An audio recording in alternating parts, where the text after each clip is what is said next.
The office was unusually quiet that morning, the kind of silence that prickled at the edges of your awareness like an unspoken tension.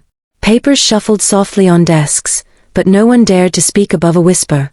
It wasn't just any ordinary day, it was the first time in over 2 decades that Sarah's chair had remained empty. Sarah had always been the heartbeat of this department. Her presence wasn't loud or flashy, it was steady, dependable, like the hum of electricity powering everything around them. She had earned her place not through charisma or charm but through sheer grit and brilliance. For 23 years, she'd worked tirelessly, solving problems others couldn't even begin to comprehend, crafting solutions so seamless they seemed effortless. But now, as everyone tiptoed around their tasks, stealing glances toward her empty desk, the absence felt deafening. It wasn't supposed to be this way. Just last week, Sarah had walked into the office brimming with excitement. She'd spent months developing a groundbreaking strategy for client retention, a project that would secure the company millions in revenue while streamlining operations. The presentation had gone flawlessly. Numbers aligned perfectly, graphs told compelling stories, and every person in the room could feel the weight of what she'd accomplished. Even the new boss, Mr. Caldwell, had nodded approvingly from his seat at the head of the table. But then something shifted. Over the weekend, whispers began to spread. By Monday morning, Sarah found herself staring at an email notification blinking ominously on her screen. Subject line, Salary Adjustment Notice. Her stomach dropped as she opened it. A pay cut? How could this be happening? After all these years? And worse still, when she arrived at work later that day, she discovered posters plastered across bulletin boards announcing Mr. Caldwell's visionary client retention strategy. Visionary? That phrase belonged to her. Every word, every idea, every late night spent hunched over spreadsheets, it was hers. And yet there he stood during the team meeting, basking in applause, accepting pats on the back as though he'd conjured the entire thing out of thin air. Her hands trembled as she clutched her coffee mug, knuckles white against the ceramic surface. No one said anything. No one dared. Instead, they avoided eye contact, pretending not to notice how her shoulders sagged under the weight of betrayal. Later, when she confronted Caldwell privately, his response was chillingly dismissive. "You've been here long enough to know how things work," he'd said coolly, leaning back in his leather chair. "Seniority doesn't mean immunity." That night, Sarah didn't sleep. She replayed the conversation over and over in her mind, each replay more bitter than the last. Was this really where all those years had led her? To being erased, diminished, cast aside like yesterday's news? The thought gnawed at her until dawn broke, pale light creeping through her bedroom curtains. When her alarm buzzed at 6, she turned it off without hesitation. For the first time in decades, she didn't get ready for work. By mid-morning, the ripple effect of Sarah's absence became impossible to ignore. Phones rang unanswered. Emails piled up in inboxes. Projects stalled because no one knew how to move forward without her guidance. People glanced nervously at Caldwell, expecting him to step in and fix things. But instead, he paced the length of the office, visibly agitated, muttering under his breath about deadlines and incompetence. "Where is she?" he demanded finally, storming into the break room where a small group of employees huddled together, sipping lukewarm coffee. They exchanged uneasy looks before one of them, Lila, the youngest member of the team, spoke up hesitantly. "I'm not sure, sir. She hasn't called in." Caldwell scowled. "Well, someone needs to find her. This isn't acceptable." No one moved. The truth hung heavy in the air, none of them wanted to be the one to reach out. Not after what had happened. Not after watching Sarah endure such blatant disrespect. So they waited, hoping she'd return on her own, hoping the situation would resolve itself without requiring them to take sides. As the hours dragged on, however, the cracks began to show. Clients grew impatient, demanding updates on projects that were suddenly at a standstill. Suppliers called, confused by missed orders. Even other departments started poking their heads in, wondering why nothing seemed to be getting done. Panic began to creep in, subtle at first but growing stronger with each passing hour. Meanwhile, tucked away in her cozy living room, Sarah sat curled up on the couch, staring blankly at the television screen. She hadn't turned it on. Instead, she watched dust motes dance lazily in the sunlight streaming through the window. Part of her wanted to march back into the office, demand justice, expose Caldwell for the fraud he was. Another part, the larger, wearier part, just wanted to disappear. She thought about all the sacrifices she'd made over the years. Late nights spent working while her friends went out. Holidays celebrated alone because she couldn't afford to take time off. Countless weekends lost to endless reports and presentations. And for what? To have her contributions stolen? To be treated like a relic, past its prime and easily discarded? A soft knock at the door startled her out of her thoughts. For a moment, she considered ignoring it. But curiosity got the better of her, and she rose slowly, padding across the carpet in her slippers. Peering through the peephole, she saw Lila standing awkwardly on the porch, clutching a folder tightly to her chest. With a sigh, Sarah opened the door. "What do you want?" Lila flinched at the sharpness in her tone, but quickly recovered. I brought some files," she stammered, holding out the folder. "We're kind of stuck without you." Sarah raised an eyebrow. "Really? Because I'm pretty sure Caldwell has everything under control." "That's just it," Lila blurted, taking a step closer. "He doesn't. He's falling apart. Everyone's panicking. We need you." For a moment, Sarah allowed herself to consider the possibility. Could she go back? Should she? The idea of walking into that office again, facing Caldwell, felt unbearable. Yet the desperation in Lila's voice tugged at something deep inside her, a stubborn refusal to let him win. "Fine," she said finally, snatching the folder from Lila's hands. "But this doesn't change anything." Relief washed over Lila's face. "Thank you," she whispered. "We'll figure something out. I promise." As the young woman hurried away, Sarah closed the door and leaned against it, heart pounding. Going back wouldn't be easy. In fact, it might make everything worse. But one thing was certain, she wasn't going down without a fight. Back at the office, chaos reigned supreme.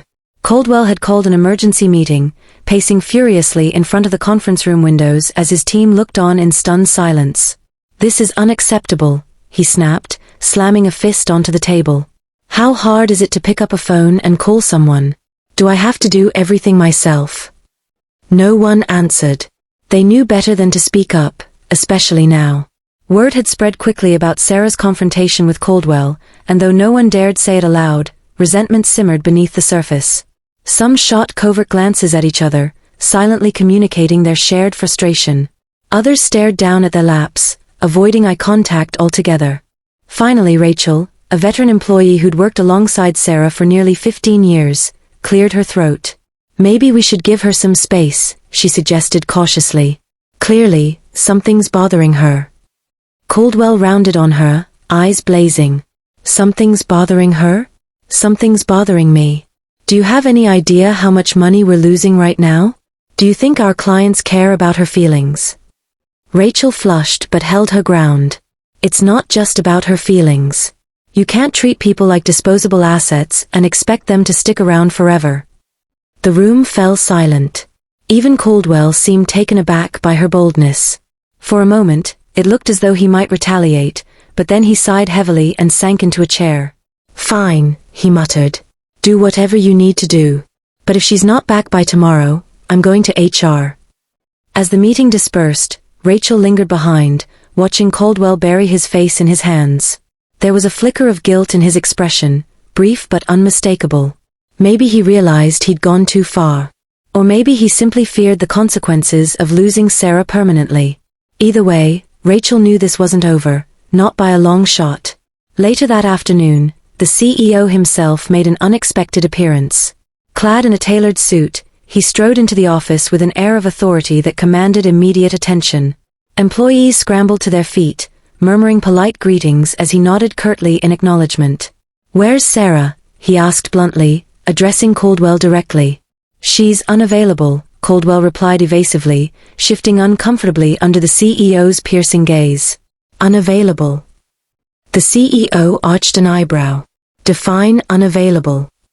"She hasn't come in today," Caldwell admitted reluctantly. "But I assure you we're handling it." The CEO's expression darkened. "Handling it? Handling what exactly? Because from where I'm standing, this department is falling apart. And frankly, I don't appreciate finding out about it secondhand." Before Caldwell could respond, the CEO turned to Rachel, who stood nearby, clutching a stack of papers.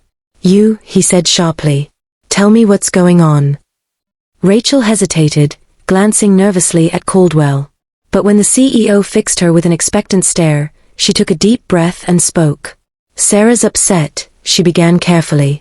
"She feels undervalued, disrespected. And honestly, I can't blame her." The CEO listened intently, his expression unreadable. When Rachel finished, he turned back to Caldwell, his voice icy. "Fix this. Now. Or you'll answer to me."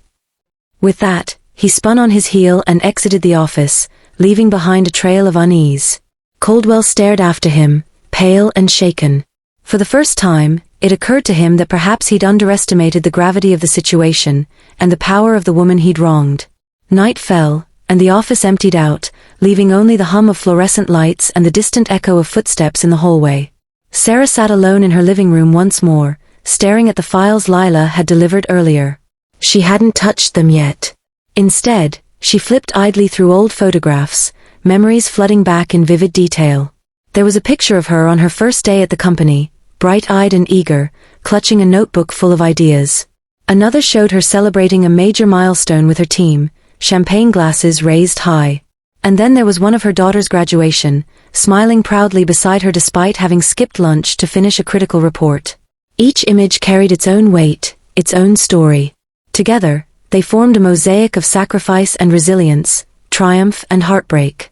As Sarah traced the edges of the photographs with trembling fingers, she realized something important. Her worth wasn't defined by Caldwell's opinion, or anyone else's for that matter.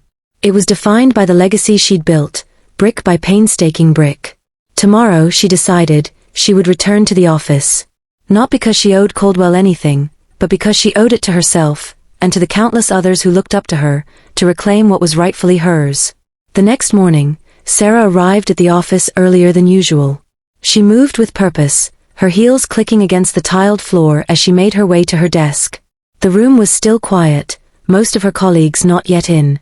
But that didn't matter. What mattered was the folder clutched tightly in her hand, a copy of every email, document and presentation she'd ever worked on for the client retention strategy Caldwell had stolen. She opened her computer and began compiling evidence, timestamps, drafts, notes from brainstorming sessions where others had witnessed her contributions firsthand. It wasn't just about proving her work, it was about holding him accountable. As she typed, a sense of calm washed over her.